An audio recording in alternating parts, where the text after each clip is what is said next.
Isn't it the best when you come together? Of course. Oh, The God. Beatles. The Beatles. Who's your favorite Beatle? Go ahead. Excellent question. One of my favorite topics. All right, here we go. Probably, Start the cameras. What? This Probably was a warm-up. Lennon, same initials. I love Lennon. Yeah. I love Ringo. My favorite Beatles songs are the Ringo songs. I love With Love Really? for My Friends. I love Don't Pass Me By. I love Yellow Submarine, isn't Yellow that him? Submarine. I love Act Naturally. And I always thought it was very funny, not to interrupt you, but I always thought it was very funny when how the Beatles wrote a birthday song. How's that go? They say it's your birthday. Yeah. Ooh, that was cool. I mean, I was walking around my apartment for a week just saying to myself, like doing an impression of Paul bringing that idea to them and being like, I think we should write a birthday song, you know? And they're like, there's already a birthday song. You know, happy birthday. No, I know. I'm just... That's gold. That's better than anything you got. Are you kidding? That's hilarious. That's a great bit. That's fucking hysterical. There's already a birthday song. There's already a No, birthday but song. this will be No, a I different one. know, but you know, there's more. It's open for interpretation. Everybody has a birthday. Yeah. Perhaps they want a second song. Well, why don't you think of something every once in a while? They say it's your birth. I don't know. I'm gay. I hate myself. That's Paul McCartney as Joe List. As Joe List, yeah. No. Oh, sorry, I'm gay. I hate myself. That's a very funny bit, and I think you should do it. Oh, I On hung out with stage? McCartney. Yeah, on stage. No, on fucking in a cab. You asshole. No, on a bicycle. Yes. On stage. Just that. I go, stay right here. I'm gonna go around the block a couple times. It's gonna be worth it. Can we clip this whole chunk? I want to put it on my This is YouTube great. and promote. This We'll will be the cross-promote. clip. Yeah, of Not a course. clip Yeah. of a long thing. This whole birthday business. You want it? We'll give it to Put you. it on. I'll put it on. I'll say for more. Go check it out. We'll We're cross very pollinate. yes, I love that. We're very generous at the Sag Daddy to Pod. Well, I'm generous. I'm you have more promoting subscribers yours. and stuff. Yeah, Well, we could easily just not give it to you. that wouldn't be very generous.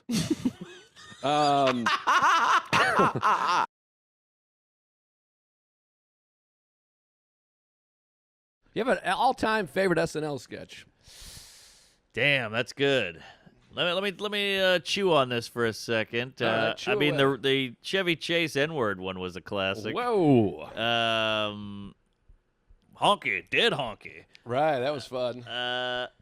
Jim Carrey hosted. I remember had some bangers. We had the pool. He The- was the the hot lifeguard of the tub. pool. That was fun. That was good Yeah. stuff. Tim Meadows swimming laps. Yes. I did love Farley doing the host when he hosted that talk show Oh, of the his. Chris Farley show. And he had McCartney on. And Amazing. That was great. I like when Farley did. That wasn't really dead.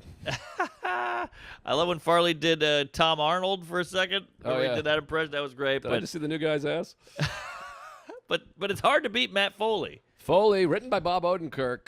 That really is maybe the all-time. Is that Bill Shakespeare? Actually, we've been encouraging his writing. Oh, The funniest part of all that The is the glasses. straight men are so funny. Spade.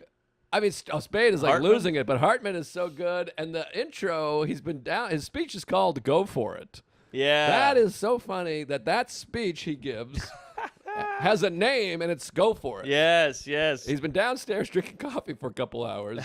His speech is called "Go For It." Is so fucking funny because there's no speech. He's just Right. screaming at them. And Van Down by a River that was like in the zeitgeist. Absolutely. And a van down by, and the fake belt tug, the glasses up and down. This the little things. And then I think the coffee table was a riff. Oh, really? I don't think that was in the script. I think he just said, "I'm going down." What? It's a breakaway table. I think he knew what he was doing with that table. Bill Shakespeare is so funny. No one's ever said Bill Shakespeare before I or know, after. I It's so know. good. Also, Oh, I have a water. how about that existed before? Like Odenkirk wrote that when he was at Second City or whatever. Imagine having that sketch and you have whoever, Tim Meadows, and then you get given the gift, the God's gift, Wisconsin's own Chris Farley to play Far. this part. I mean, as a writer, it's like someone blowing you and gargling in it and spitting in your hair. It's the best thing you can ever hope for. That's all I want in my life. 100%. And just what a thrill it must have been. So it's hard to beat Foley, but I'm a huge Bill Brasky fan also. It's my favorite writing, and that's Is that been the stolen. Bears? Bill Brasky is they had John Goodman. They just talk about the legend of Bill Brasky. They're all at the bar to Bill Brasky, and then they took that sketch basically with the smartest man alive or the most interesting man alive is basically that sketch. Dos Equis. Yeah, Right. because the whole sketch is he wears a live rattlesnake as a condom. Yeah. If you drop a phonograph needle on his nipple, it plays the Beach Boys' Pet Sounds. Oh yeah, you know that's kind of in the Chuck Norris vein. Yes, they took Remember that that? from Bill Brasky too. Wow, is that right? Yeah, that was first. That was like mid '90s. They were doing that. Yeah. And then they did all the Yes album covers are Brasky family photographs. Oh wow. He named the band Sha-Na-Na. They did not want to be called that. I got to rewatch it. I haven't seen that in 25 years. It's some of the best stuff. I mean, there's amazing ones. When it rains, they use his foreskin as the tarp at Yankee Stadium. Wow. I mean, there's just amazing. And then, it's just spawned these other ones that I'm like, you're just doing Bill Brasky. Yeah. You know, side note, it was a big, it's kind of in that world, under that umbrella, was a real American hero, Bud Light. Oh, And they would go, yeah. he invented the taco salad. It was just a salad, and he put a taco shell, ground beef, and a pound of sour cream. Real American, the guy who could take one nacho and pick up the whole plate. Real American, Right. It All was very similar. very similar and a good marketing campaign. Reminds me of Troy McClure. I was one of the first ones to speak out against horseplay. That's a good joke. That's great. So funny. That I love is- a great joke. That's next level. The idea that someone was sitting in a room and they said, "What if he says I was one of the first people to speak out against horseplay?" That's gold. That everyone was horseplaying, and then some guy was saying, he's not even the first. Yes. He was one of the first. One of the first. Some guy went, I don't know about all this horseplay, and now it's unanimous. Nobody wants horseplay. You know who I'm bringing up. He's got 3 specials on YouTube. You know him from Tuesdays with Stories and The Regs. He has lost his voice, and he's going to do his best. Ladies and gentlemen, Joe List.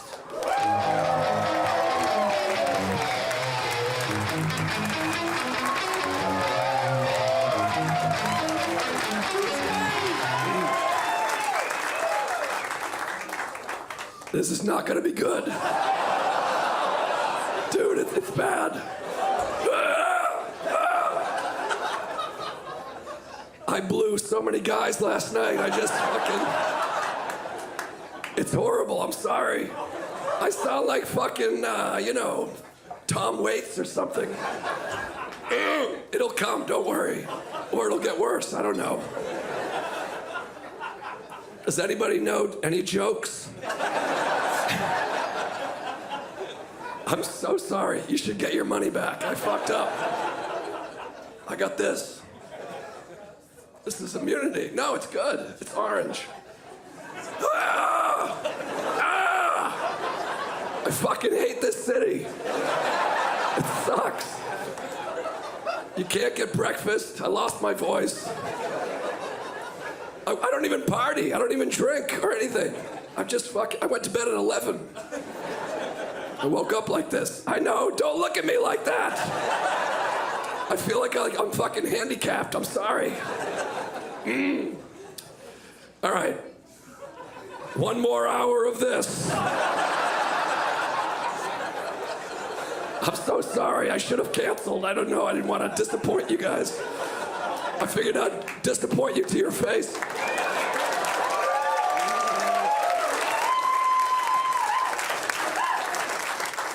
All right, I'm gonna try.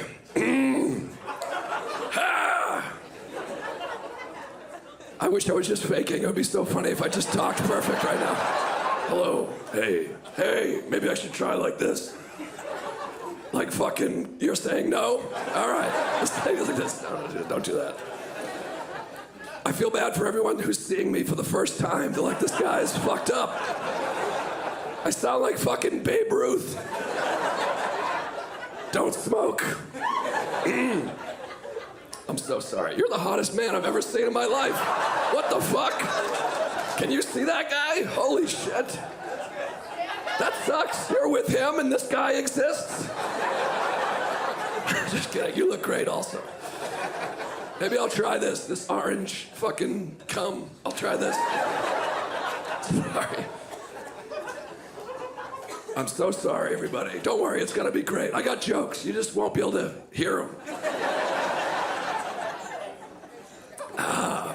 That's better. Oh, that's fucking terrible. It's bad, right? All right, here we go. Here comes the joke, everybody. I feel great, by the way. That's the most fucked up thing. I worked out today. I feel like 100. Look at it. Wow, I'm perfectly fine. I just can't talk. That lady, MVP right there. Thank you. God bless you. I'm so sorry. I have a baby, and he's afraid of me right now. It's fucking crazy. I'm serious. I FaceTimed. I was like, hey, buddy. He was like, oh, what the fuck? Oh, man. It's terrible. All right, let's all just put it out of our head, pretend I sound like a normal person, and I'll just plow through. I sound like fucking RFK right now. I do. I'm like, there's toxins in our food. We shouldn't be eating trans fats, everybody. I do. I sound like that poor guy. I would fucking hate talking like this my whole life. If I had to talk like this for 3 days, I would kill myself. God bless. I have a new respect for RFK. Anyways, I'm a parent. Oh, that sounded like something for a second. I have a baby, and maybe I'll talk like that, right? Yeah, fucking. Is there a doctor here? Can anyone help me? Are you a doctor? Oh, are you? You're a hot doctor. Everyone's fucking hot here. Not everyone. There's a bunch of ugly people here, but you're hot. You and you. But this is just laryngitis? Is that what this is? What should I do? Honey. I've been doing both. I've taken 4 shits. I can't stop drinking water and tea. I'm full. Whiskey. I'm an alcoholic. That wouldn't help me. What'd you say? I love that we established she's a doctor and this lady's like, I'm better. What'd you say? Honey. It's gotta be local honey. It's gotta be local honey.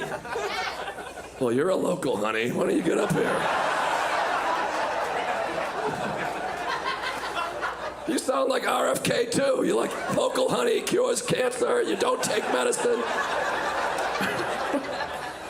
I need ivermectin. That's what I fucking need. God damn it. That's the only drug that will help. Honey, you said? Just honey. And probably don't. A spoonful of honey. That could be a good sign. I heard you. Jesus Christ. Why can't you have this? I got it. Local honey. I'll go fucking buy some local honey. Jesus Christ.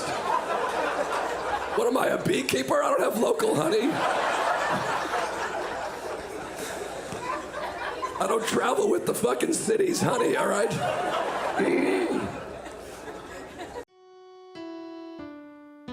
Joe likes Scorsese and Ronan is Jewy. It's Joe and Ronan talk movies.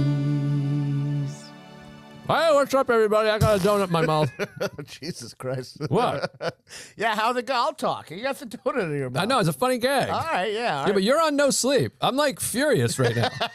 I come down every day. You're like, we got to do a podcast. you Come know on, what do the it's like podcast. to I have not nothing. Get sleep every night. I don't think you understand what it's like to just not get 8 hours. To just choose to stay out till 5 a.m. the night before podcast. First of all, every time I see you, can we please do the podcast? I need a podcast. I have no friends. I have nothing in my career. I don't sell tickets. I have no friends, but that's not related to this. And then so I'm like, out of the charity of my heart, I'm like, okay, I'll do my 5th podcast that makes no money. And then the day before we're scheduled, booked solid, Jerry. You're like, hey, actually, I have a dentist appointment, a therapy appointment, a proctology appointment. I'm going to get an MRI for no reason. And I got to wash my pants. Can we do another day? I'm like, no. I have a baby and another podcast. With a partner, by the way, who's never been, I shouldn't say late, but never rescheduled, down on his energy. No, with Mark. Oh, Mark. He's never Just been late? he's been late almost every time. But Just up Are you for saying I'm a it, poor plenty man's of Mark? energy. Are you saying I'm a poor man's Mark? No, I'm saying you're a poor man's Ronan. And I get down here. You haven't watched the movie. You got shit and cum and sleet in your eye. This is crazy. It's been I have a baby. I'm here. I'm ready. It's a tough week. I had a friend die, and my Friend? he was a good friend. Who? Kenny. Kenny was a good friend of yours? He was a friend. I never heard you mention him. He was a friend. Okay. Friendly. Let's say you were friendly. No, we were friends. We were friends. Rest in peace. Great guy. Absolutely. No argument here. One of the best. But anyway, well, here I'm excited. You know, You haven't watched the film. I've seen the movie before. I watched half of it, and I know Raging Bull by heart. So we can talk. All right, we'll talk. And also, I got another bone to pick. Yeah. All of a sudden, last night you text, oh man, I'm dying to see Poor Things. On record, I've been trying to do a Yorgos episode. You hate it. You won't even talk about him. Well, it's you weird. hate him. I realize I'm a huge fan. Like, I've been telling you you're a huge fan. I was like, we were talking because I guess I like talk shit about it, but I'm like, well, I mean, I was like, well, I like The Favorite a lot, and I rewatched Killing the Sacred Deer, and that's really stuck Which with I've been me. telling you is like a brilliant movie, and you're like, I can't. I And didn't I'm like, the I love lobster. The Lobster, so I'm like, I guess I am, but no, I don't like The Lobster, but I rewatched Killing the Sacred Deer. It does stick with you. It's an interesting movie. It's tremendous. It's a fucking fantastic movie. Well, you know what it does. Have you watched Dogtooth? No, I haven't seen Dogtooth. That's the best one. That's the best one? Yes, it's I'll the best see one. Dogtooth. And we could pull up the record. I've said it to you 25 times, and you refuse to watch. But all of a sudden, Poor Things, you can't wait. Well, I mean, I got Emma Stone's Bush is like second lead. I mean, I'm so excited. Whoa, what's that? Hot, Too hot? hot. You right? What was it? Hot? No, it's cold. Damn cold. What movie? Dumb and Dumber, I assume. Everything you say is Dumb and Dumber or Goodfellas. What was it? Hot? No, it's cold. Damn cold. I mean, I quote The Godfather way more often than I quote Is it Dumb Dumb and and Dumber. Dumber? No, it's Back to the Godfather? Future. Oh. Dumb and Dumber, my quoting of movies is way low. Cable Guy, I do more. Yeah, Cable Guy. It's either Cable Guy, Goodfellas, Godfather, or Back to the Future. There's a lot. By the way, I was White Man Can't rewatching Jump. Back to the Future 2. It is extremely offensive that they have that woman, Elizabeth Shue. I guess we've talked about this. They just have her just passed out for the whole movie. It's like they had her in the movie and they're like, we got to get rid of her the entire time. No, there's obviously with time travel, there's always going to be plot points. Like Well, just flaws. the fact that they like drug her and then throw her in an alley for the whole movie. Yeah, the idea that he's like, she'll be fine. Well, it'll transform around her is crazy. She must have been insulted when she read that script. She's like, I got a big part. And then on page 2, she like gets like, pew, and then she's just gone the whole time. Yeah, but she gets to do other stuff. It's not like it's not like the actor is laying on a bench for not how it 6 weeks. She doesn't care. That's not how- We're clear. But yeah, I'm excited. I'm so excited for Poor Things. Yagos Lormos. I don't know his name. He's my favorite director, as I've said on every podcast, and I'm very excited to see it. You know, I watched something popped up on my Instagram from Variety. It was like directors on directors, and it's Yorgos talking to Ari Aster. I watched it. But the clip I saw was just Yorgos asking Ari Aster questions, and I'm like, flip this around.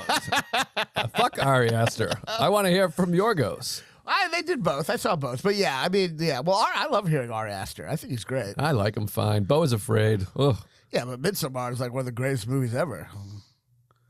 You're I not, gotta you're not a big Midsommar fan? No, I got to rewatch, I guess. Greatest my movie God. ever is retarded. Well, I mean, In fact, we're here to talk about 2 of the greatest movies ever that you have some of the dumbest beefs I've ever heard in my life. This is going to be our most contentious episode, not just because you stayed up till 5 a.m.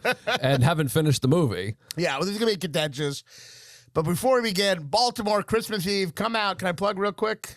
Christmas Eve, yeah, that'll be packed out. Christmas Eve, who's your agent? Fucking Mickey from Rocky?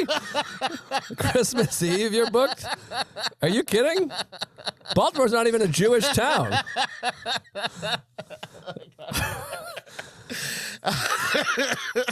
I mean, I could see if you were doing, Tel Aviv on Christmas Eve. Yeah, it's true. All right, yeah, Christmas Eve. They'll be rolling in the aisles. Christmas Eve, if you're a Jew. It's a Sunday night. What time's the show? 4 p.m.? It's at a church. It's going to do well. No, Yeah, it's nothing on TV that night, Sunday night. But no, it's good. If you're a Jew Or what's the other ones? Muslims, Hindu, you know? I think you lost the Muslims a while Maybe ago. not Muslim, but if you're a Jew or a think you're Hindu getting a lot of or Muslims. like the ones with the gardens, Baha'i. Bisexual? Bisexual, yeah, that's what I meant. Come out Exciting. Christmas Eve. It's a hot show. Who's on? Nothing else is going on that night. It's a hot show. No, the NFL's over. It's just me. Christmas Eve is dead. It's me and I think the club owner's coke addicted like relative or something. What is this, Magoobies? Yeah. Oh, I love Magoobies. Yeah, I love the Goobies too. I'm excited. Yeah, it'll be good. It's like a 400-seat arena. Ooh, that's gonna be tough. If this show happens, I will quit the podcast. Either way, actually, I will. Should I have not done a door deal? 100% door deal? No, it's gonna be great. It's gonna be Christmas great. Eve. Come on out. RononHertzberg.com. Ronon Comedy on Instagram. Get tickets. Obviously, apparently, I just realized it's kind of desperate. There's gonna be no one there. So if you're a Jew or you're a Christian who doesn't want to be with your family or whatever, just come out Baltimore Christmas Eve. No, I think most people go out Christmas Eve. Yeah? Yeah. Do they? That's a big I don't know going-out night. I don't know. I'm a Jew. Do they go out, right? Oh yeah, Christmas Eve, big night out. You go out, a lot of traffic. Christmas Eve night, Sunday nights in general, big going out night. You know what I was thinking the other day? I mean, I guess it's like not that profound a thought, but like people's relationship to holidays is all dependent on if they're closest to their family or not. Like for everyone who hates their family, Christmas probably sucks. I suppose so. I mean, I hate my family, but I love it. You love it? Yeah. Yeah, you go be with them. You go, oh my God, this is crazy. You collect stuff to talk about. That's what family is really just a collection of things to talk about with your wife who you also hate. You sit there, you go, I hate him, I hate her, I hate him. Oh, and there's then stuff you, to talk then about you your wife leave. with, Yeah, then you get in the car and you're like, okay, great. We don't have to hate each other today. We can talk about all those other That's a people we great hate more. point. Because your wife, you can talk shit with friends about anyone, but your wife is really the only one you can talk shit about your family with, you know? Yeah. That's a good point. Or your podcast. Yeah. Mindful Metal Jacket. Check it out. But anyway, The only podcast I really care about. so let's talk the movie. We're talking Rocky and Raging Bull. We've been teasing this for a long time. For Yep. about 5 years, we've been saying we're going to do this Tickling your episode. balls You about still it. haven't watched the film. I've seen it before, and I watched half. You know, I had a thing last night, but What thing did you have? the Stand after party. Why not the party? I don't get it. What do you mean after party? Or the Stand, whatever, the holiday party. You keep saying after party. Oh, yeah, the Stand, the party. I don't know. Okay. Yeah. That's why I was confused. I wasn't sure if there was like an extra thing. No, just a party. I got you. Yeah. Yeah. So I rewatch. You know, I've seen Rocky before. I know everyone loves the movie. I'm gonna get shit on. I mean, look, I admit Stallone is charming. I'll say that. Yes, he's amazing. It's also the opposite of Good Will Hunting. Like Good Will Hunting, he makes himself a genius. Stallone actually writes himself as dumber than he is, which is interesting. Yes. I mean, I don't want to get into the whole physics of filmmaking, but you understand he's not playing himself. Right. Okay. Well, and Matt Damon's not a genius, but it's just interesting that they like are playing some. I guess you get the sense that they're playing. It's a personal movie. You know what I mean? Good Will Hunting, not nearly as much to me.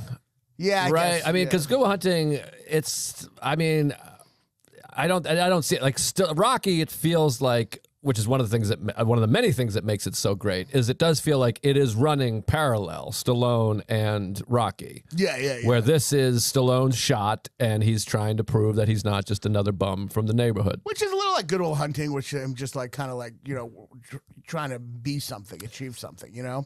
I guess, but at the very end he is, but that's not the plot of the movie. Right, He's just right. a genius who's happy to live a shit life. Right. I guess that's true. But like, it's But maybe you're right.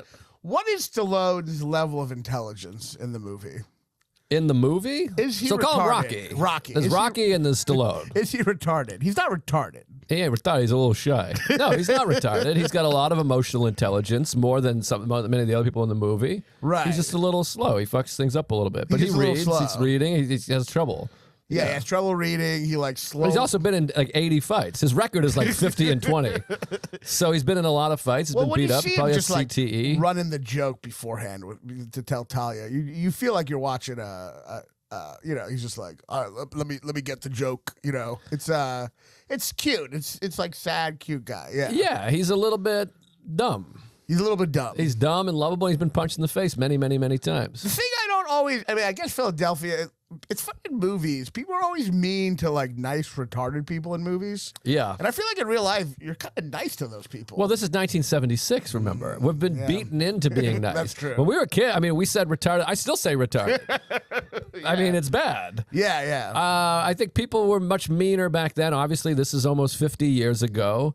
And they look at Rocky as like a bum. He's like a dumb bum. Also, everyone's mean in the movie. They Everyone live in the is mean. shit time in the thing. He's Everyone's the just sweetest guy in the miserable. movie. Yeah, everyone's just miserable. Well, that's what makes it so charming and beautiful is that Rocky is quite sweet to everybody.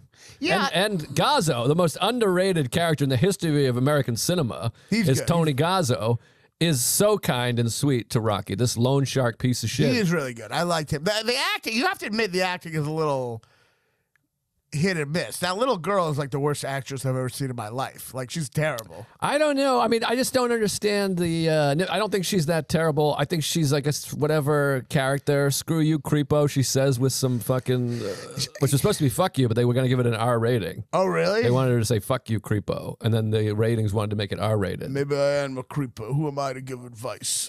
Is that not beautiful? That's I a mean, good line, yeah. everything about Rocky is so relatable. Very few characters in the history of American cinema do I relate to more. Maybe Kevin McAllister. So you relate to like Rocky?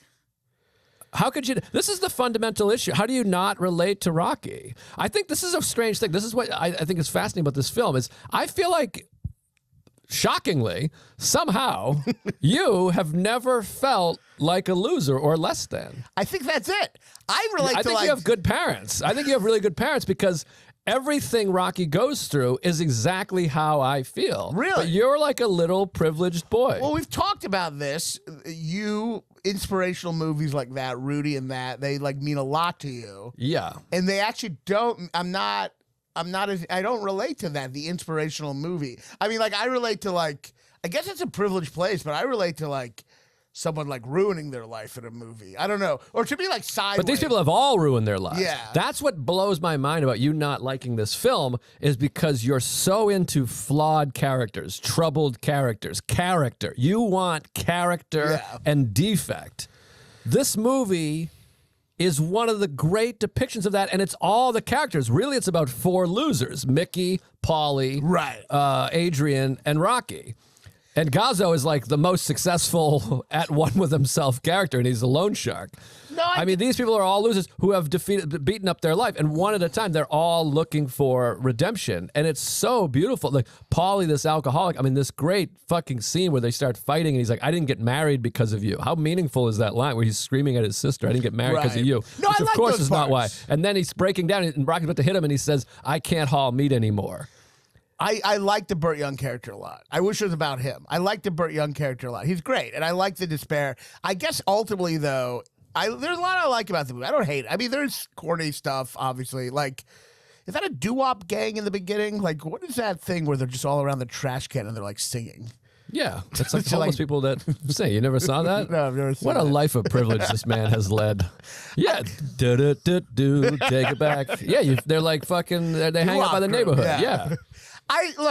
There's stuff about it I like. It's very real at times. I mean, some of it's real. The scene where Carl Carl Weathers, decides Apollo for the fight, Creed. that is a badly done scene. You do have to admit that. It feels like a B movie. I mean, I like the scene, but yeah, some of the performances aren't. The great. promoter is quite.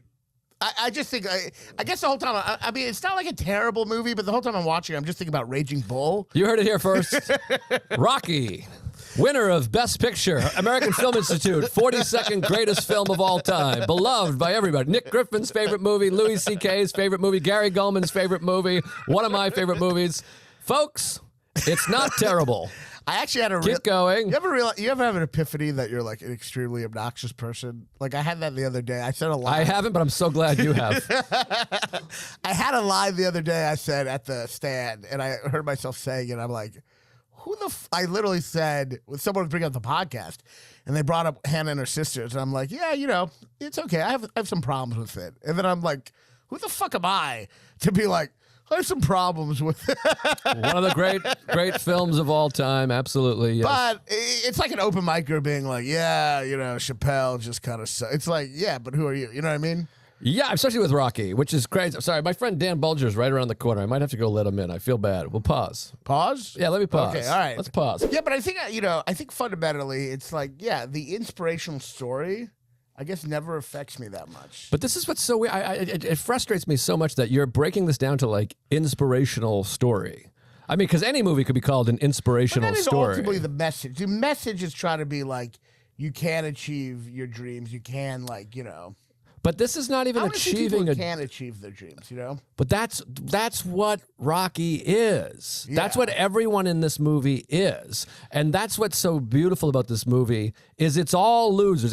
Now, I feel like sometimes people also get fucked up because of the sequels, throw off their sense of the film. Right. Because obviously, every fucking sequel to Rocky is just an abomination. I mean, one of the great parts of the movie at the end is he says, there ain't going to be no rematch. And he says, I don't want a rematch.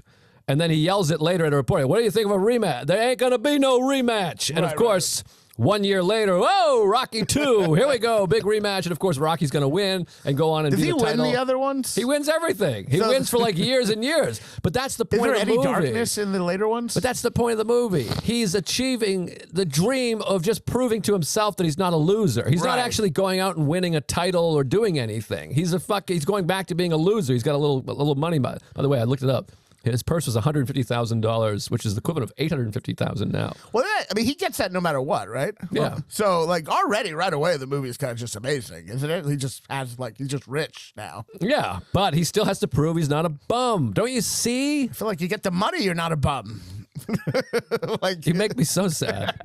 But also, I mean, don't you see the parallels of comedy here too? That it opens in this dingy, stinky room, and then he's just in the loot. Everyone's heckling him, and then the big shitty agent comes in and goes, "Hey, you won $65 minus 15 for this, and you get $27.50. Good fight. I'll see you in 2 weeks." right. Don't you relate to this? The sweaty Jim, he gets replaced by the other guy. I dig your locker, man. Which, by the way, a great joke, which we've talked about, not purpose joke. We know his locker's been taken because there's black women in it. Like he opens the locker, it's just a bunch of black women. It's like, whoa! And like the whole audience is like, that's not Rocky's locker. No way, my Rocky's into black Well, first women. I was like, oh, he's into black women. I guess I was like a little, but that is a funny like thing, like the idea that you can't even imagine he would be into black women. Like that's the reveal. Like who took his locker? Right. I mean, but I don't know. Is Jig Clown a racist slur? Of course, we have to bleep that. Oh Yeah. shit! What? Which also is beautiful. I mean, so many. Don't bleep. I mean, bleep it, but I make it clear I didn't say the N word. You know what I mean? Oh yeah, I guess so. Yeah, I didn't say. I didn't know. I was looking it up. It said like a clown from the 1400s. I don't know. Well, clown is just clown. Well, yeah, I know. It'd be like if you said, but this the other N-word thing is clown. like the other thing is like N word.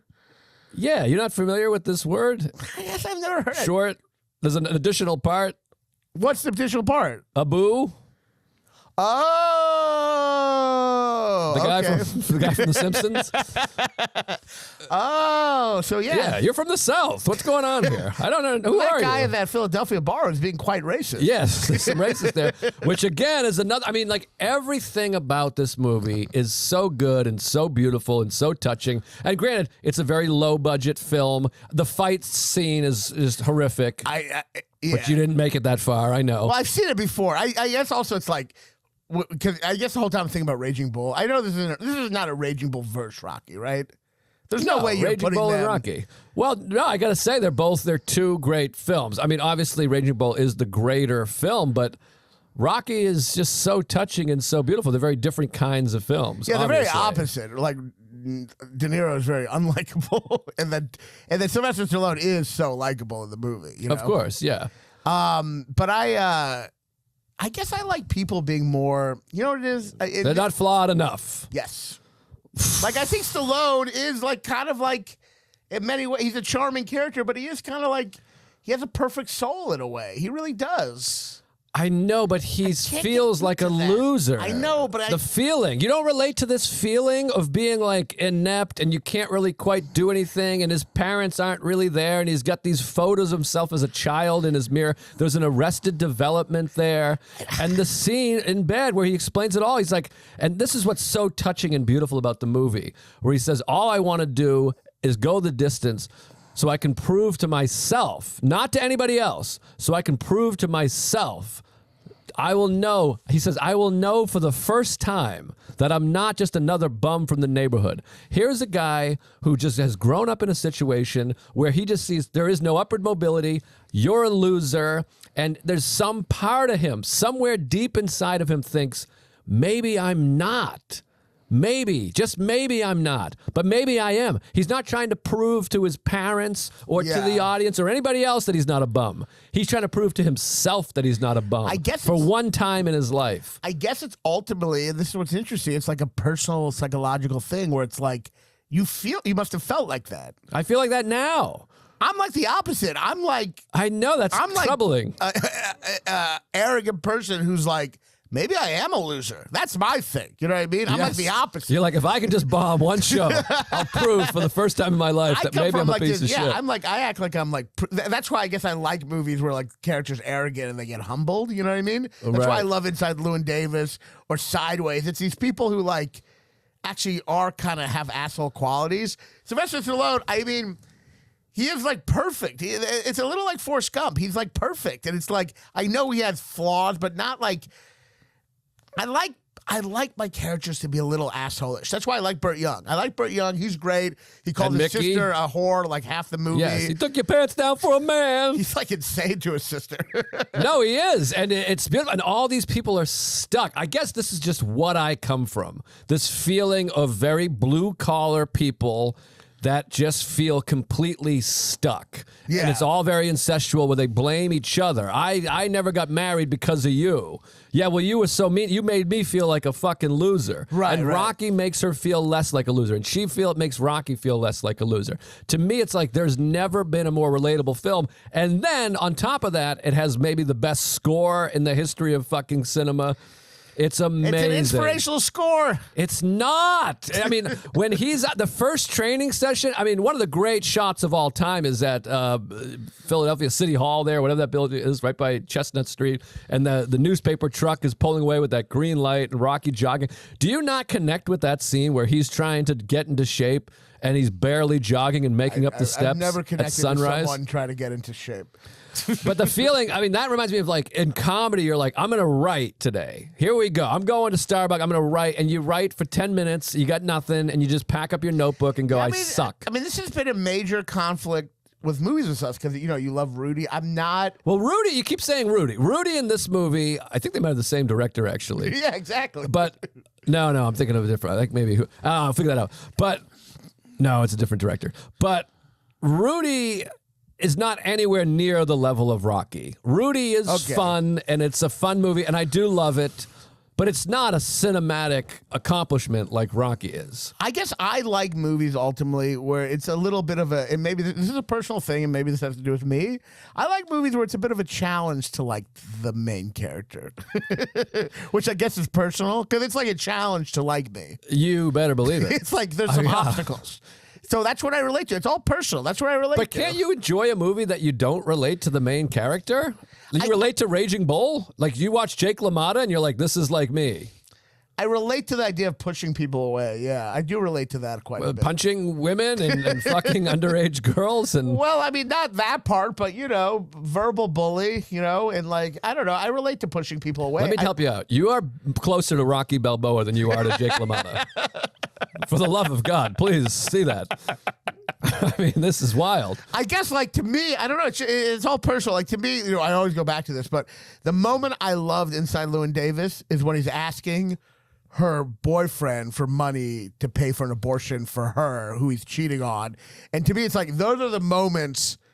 I love a movie when people are like a piece of shit, but you can still relate to them. I need a little scumminess. Of course, but so you can't Stallone doesn't relate really at all? have that. I mean, so what about when you did Late Night for the first time or shot a special? What were you feeling? Unhappy. You didn't feel like I did it. No. Really? No, I mean, you never felt like when you started doing comedy, you didn't think like, I don't know if I can do this. I don't know if I have this in me, but I'm going to try. Honestly, I thought I was kind of like slumming it with comedy. I wanted to be a great like American novelist. Okay, but so even that should be relatable. He's slumming it. He's fighting in these shit dive bars. Even more so, you just made my point. He's fighting Spider Rico in a fucking gymnasium for $20. When I did when I do late nights afterwards, I'm not like I did it. I'm like that was bad, right? That's my thought. You're not like that. Of course I'm like that because I feel like a loser. Right. I feel like I'm not valuable or worth anything. Like Rocky. Are you saying I'm not like Paulie, like Mickey? Right. I mean, how good did you make it to the scene where Mickey comes and pleads to be his manager? Yeah, I've seen the movie a couple of times. Yeah. Okay. Because you came in saying I haven't seen the movie. I mean, do you not connect with that scene? First of all, also there's hilarious jokes in there. I mean, one of the great moments, which Louis pointed out to me first, is that Mickey's making his big spiel to be his manager, and he goes, "I want to be a manager." You follow that? Like he stops. He's like, "Are you understanding what's going on here?" But that is so beautiful. And then, of course, this incredible moment where Rocky's yelling at him and taking out all this thing. It stinks in here. My house stinks. And Mickey's just defeated because he's ruined his life. And then that beautiful shot, which is such a beautiful choice. And I don't know if it was because they were restricted because of money, or they just shoot it down the long street. And Mickey makes it all the way down into the lamplight. And first he reacts like Rocky's going to attack him because Rocky jogs after him after he's been screaming at him. And he kind of reacts. And then perfectly, we don't hear what they say. Rocky puts his arm around him because he's a sweet man. And they shake hands, and the train perfectly goes by. I don't know how they time that. I mean, this is like some of the great cinematic accomplishments in American history. Yeah, I guess I just don't. The nature of like Stallone's character of just like, I guess I like characters who kind of do like have asshole qualities that push people away. And he is really just kind of like a good guy. Yes. So then I'm like, I don't know. I guess I don't relate. What about to Dumb good and Dumber? guys. You like Dumb and Dumber? Well, that's like a comedy, yeah. All right. But I don't know. To me, Raging Bull is like the exact opposite. He's like just the worst person ever. You know what I mean? Yes. And sometimes I actually, be honest, I feel like Raging Bull, I have trouble almost like he's so awful. Sometimes I'm like, I feel, I don't connect to it. You know what I mean? It's like the exact opposite. You know what I mean? But like, I don't know. I guess I just what a movie's message is ultimately like a character feeling like he's not a loser. I don't know. I just don't. Yeah, this is why you can't connect with the film. You can't connect with the film if you're not exactly like the character. I don't get it because I love Raging Bull and I love Rocky. They're two of my favorite movies of all time. I guess I ultimately think Rocky, and you're gonna hate me, I think it's ultimately pandering to this like comforting illusion people have. You know what I mean? I guess that's what I think it is ultimately. What illusion? Of like, if I just work really hard, I can, get to the, because at the end of the day, it's like that thing just fell into his, like, to me, you know what it is? And I know he loses at the end, but ultimately the fact that he could stay in for that much is ultimately a huge victory. You know what I mean? Of course. And a crazy victory. You know what I mean? Which really happened. Chuck Wepner. I guess I ultimately, like, what I want to see in movies is people kind of fail at their dreams and still figure out a way to, like, move on. That's where I like Sideways. To me, that's what I relate to more. Or like Raging Bull, where he like, there's this slight redemptive moment at the end, but after he's lost everything. To me, that's like, that affects me more spiritually. The idea of someone like losing everything and seeing that and like, and pushing people away. And like, I relate more to that. Which is fine, but that means you can't enjoy at all a movie that doesn't have exactly that? No, I guess I just ultimately think Rocky is playing on this like this inspirational kind of thing that I just don't. But it's real. You can do it. What do you mean? What Rocky did, what you did, what I did. You can do it. Oh, just like achieve something? Most people don't achieve things because they never try. And that's what Rocky hasn't done up until this moment. I guess I think like, for me, I want to see a movie where someone tries really hard and fails. Yeah, I guess. And then have to realize like the trying the hard was the part. You know what I mean? Yeah, I guess. But it is a bit. I mean, I know that it happened real, but it is like a bit of a miracle. The movie, isn't it? Like kind of what happened. Well, it's Capra-esque, of course, and it has a feeling of It's a Wonderful Life and all these other. So It's a Wonderful Life is actually extremely dark, and him like kind of failing at everything and just finding gratitude. You know what I mean? It is, but this movie's quite dark. Also, is it not? It is dark. You're busted. He's screaming at his sister. They hate each other. I like those parts a lot. Rocky is alone. He's sleeping on a fucking dirty, stinky mattress. There are dark stuff. And he tries to give advice, and she's like, fuck you. Nobody respects Rocky.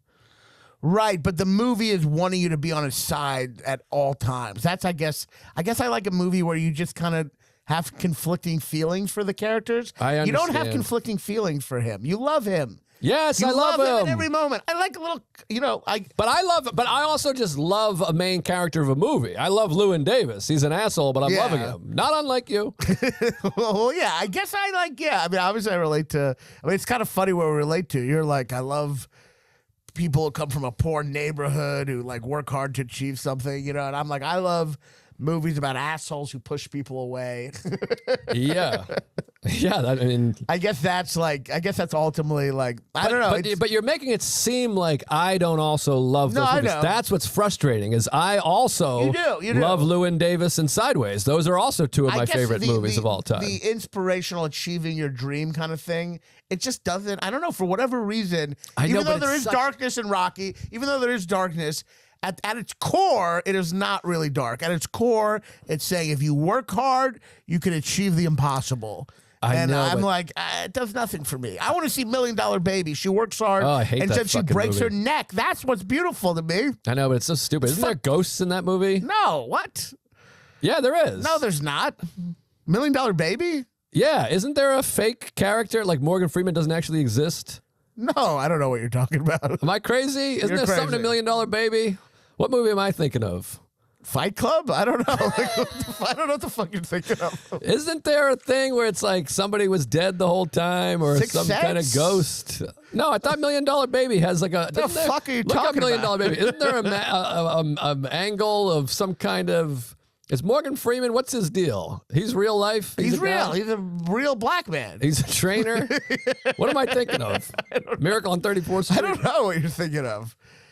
No, I hated that fucking movie. To me, that's life, I guess. I mean, I guess it's just no, but you don't see the cinematography as great. These performances Actually, as can we talk great. about that? I find the camera to often be in a place I don't like. Like it's a lot of uphill shot, like uphill looking at his chin. I don't understand the motivation for a lot of the shots. Yeah, because you texted me this last night, and I think it's so crazy because I'm like, I like studied it in film school. Like the scene where he's courting Talia Shire, Adrian, is like an oft-studied scene in cinematography. I find the camera work, like a lot of times it'll be like him behind the counter, it'll be like a wide shot, and then it'll kind of cut to like a closer shot of him, but not from a different angle. So it's like a little jarring. You know what I mean? Like, you know how you want to cut from like, the opposite angle or something. It just kind of cuts in closer. It's like I found the camera work to be kind of like, I don't know, like yeah, just kind of bad. And a lot of camera, Yeah, it's bad. a lot of the shots were like Bad cinematography. A lot of in the shots Rocky, were looking up, famously. and Well, it- some of it, I don't know which part you're talking about, but some of it is it's a low budget movie, so Yeah. they might have had to work around stuff, which is another beautiful thing. It's a very low budget. I mean, I movie. love that it's 35 millimeter. And by the way, Or also, whatever. it's funny that you're like, well, I hate these movies of these guys that are likable and they can just do it one time. Like, is the reality of the movie also. Right. It's like Rocky refusing to let anyone else play the part. I mean, and then Rocky making it, Sylvester Stallone, I don't know if I said it right, Stallone refusing to let anyone else play the part, Stallone making this movie work on a shoestring budget. I mean, and the soundtrack, by the way, the score, is like inspirational. It's so sparse and beautiful when he's I guess training. you're not talking about Eye of the Tiger, right? Or are you? Or what's the That song? came years later. What's the song This about? is what's happening. See, you just tipped your hand. This is exactly what's happening. what's And I the knew song? it. I alluded to it I know, earlier. I'm calling it the wrong thing. Gonna fly now? When he's running up the steps. What's Gonna that? fly now. Okay, I thought that was called Eye of the Tiger. No, Eye of the Tiger is a pop rock song by Survivor, which kicks ass. But I know this is, yeah. But I know. See, so now I know, and I suspected it earlier, you're allowing the franchise I'm and all not. these sequels to muddy up your fucking head. I'm not. I Because get- if this was just came out on its own as like a fucking, it's not independent, but low budget, never heard of this filmmaker, never heard of this star, you'd be like, oh my God, I just saw this because- art house movie and it's so sparse No, and because beautiful. it's still at the end of the day, it is like behind the darkness of the grittiness. Grit. The message Lot is of grit. fucking cornball shit to me. It's cornball shit. Does anyone believe that? Comment if you agree with me at all. I feel like I'm just going to get. Oh, plenty of people will agree with you. But it's not cornball shit. This is so many people's story. defeating like the heavyweight champion. They didn't defeat him. or getting close to. First of all, I know he didn't it defeat really him, but happened. you do have to admit- It really happened. Okay, that's fine, but that's not. The story is about someone that feels like an inept loser who can't accomplish anything, living in squalor, alone, a lonely, sad man who somehow can rise up and accomplish one little thing. You know what it is? And make himself feel justified, make him feel enough for one day. I find it uncomfortable when someone makes a movie. I know it's not him exactly, but I find it uncomfortable when someone makes a movie where they want the audience to like root for them. I guess I find that uncomfortable. That's what it is. I'm not a rooting for a guy. You know what I mean? I just don't. I'm not into that. So what are you? You're not. Maybe it's a sports are you, thing. What about the ending of Sideways? Are you pissed? Are you sad that No, he it's makes like- it? That he goes out there and she claims and says, "I like you," and But then he it's rings like- the doorbell. To me, it's like wisdom and acceptance. You know what I mean? I'm not rooting for him. I'm just loving that he's like has acceptance. Maybe I'm rooting for him a little, but it's so earned. This movie, the whole time, you're just rooting for him. I'm not into rooting. I'm not into Rudy. I'm not into rooting. I just don't like that feeling. Maybe it's because I'm not into sports. I want to watch a character and like feel his pain and connect. And I get it, but I don't want to. I can't believe you don't feel Rocky's pain. I just can't believe it. I guess the movie's trying too hard to make me feel it. And then I run away from it. It's like root for him the whole time. It is a rooting. I guess I don't like rooting for movies. Yeah, you you don't like rooting. I don't know. like I mean, rooting. I'm not a rooter. I'm disappointing. I feel bad that you're missing out on the joy of this film. It's so beautiful. It's so touching. It's so sparse and so sad. And it's like this slow, touching movie. This man who's just hates himself. I just love a person that hates himself. But you don't hate yourself, and you never have. I mean, I hate myself, but I also have shit qualities, you know? Yeah, absolutely. But let's talk about Raging Bull. Let's get to Raging Bull for the love of Raging God. Bull to me is like, I mean, and I hate to compare, I guess we are, but like, and look, Scorsese's a genius. It's hard to like, Oh, jeez.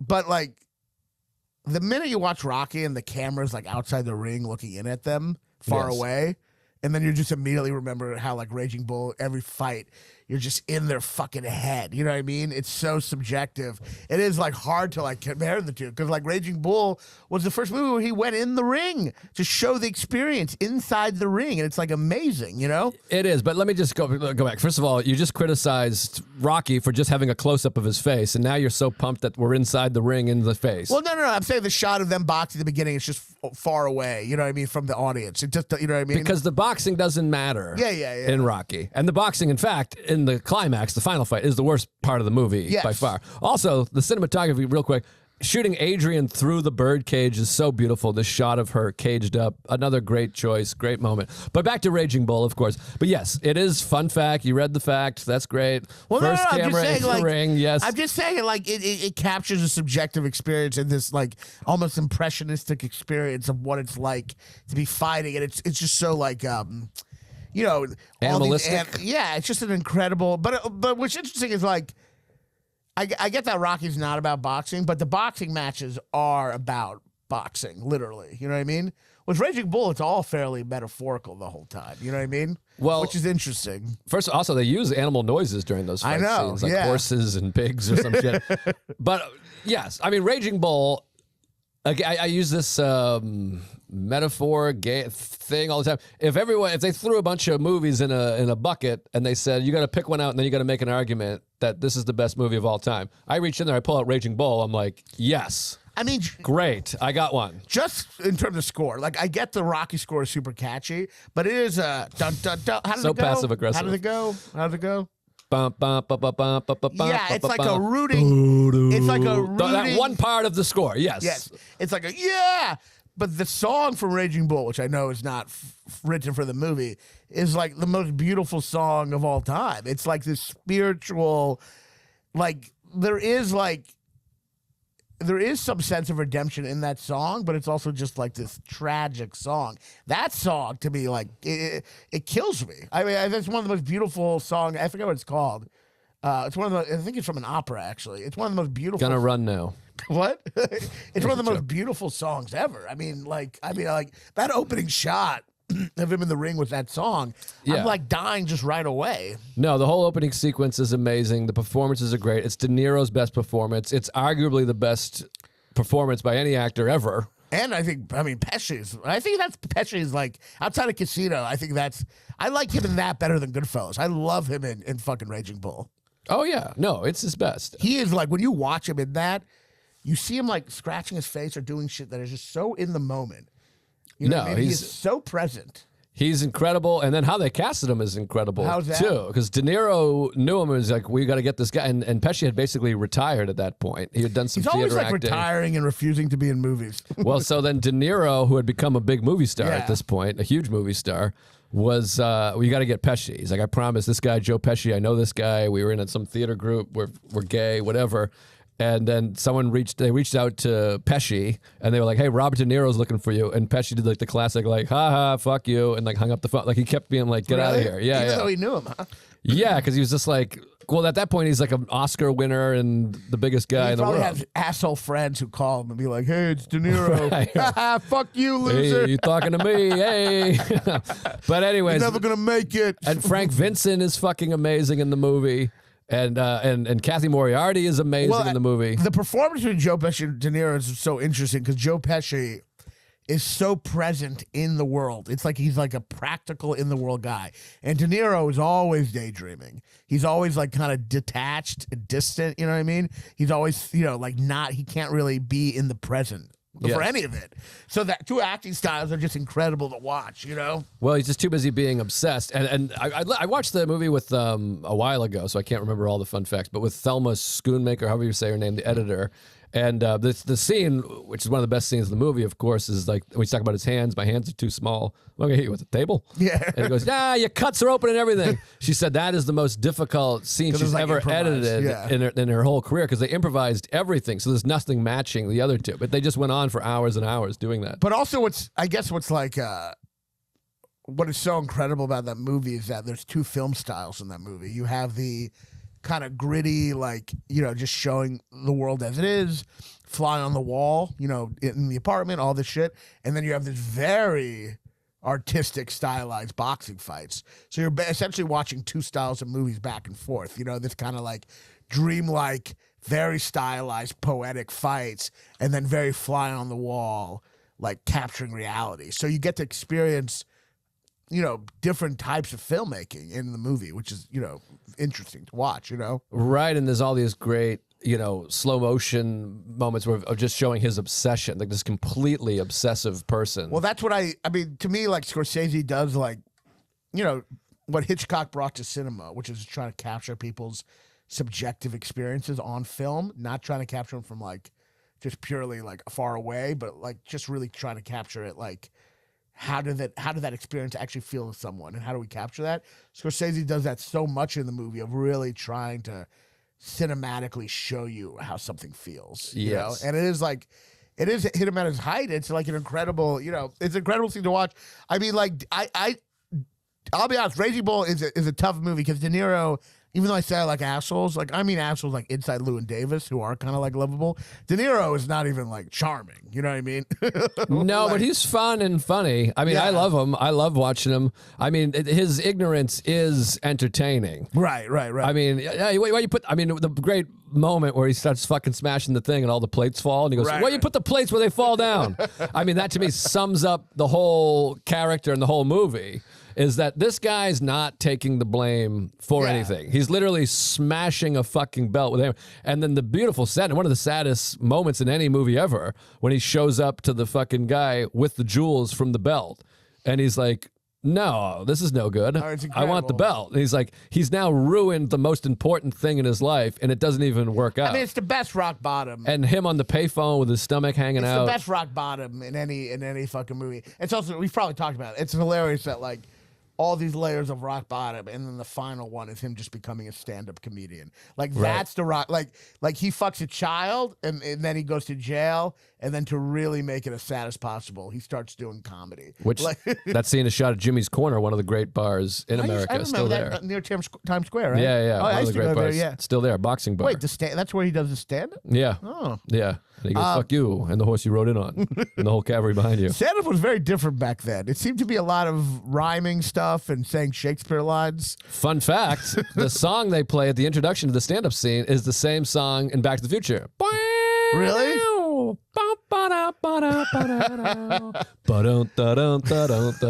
It's also really funny that De Niro seems to not have any attempt at making jokes at all in the movie or any interest, and then just becomes a stand-up comedian. No, he's making jokes. Is he? Yeah.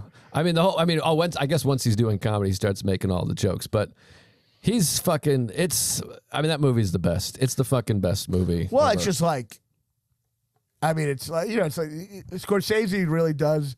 I think Scorsese is like very religious in some sense, where he like sees people. He go in his head. He's like, everyone has a soul, and even this piece of shit fucking asshole has a soul. But let's try to find it. You know what I mean? And let's make it as hard as possible to find it. But let's find it. You know what I mean? Yeah, I don't know. I mean, there's so much to say. Oh, also one of the great performances is I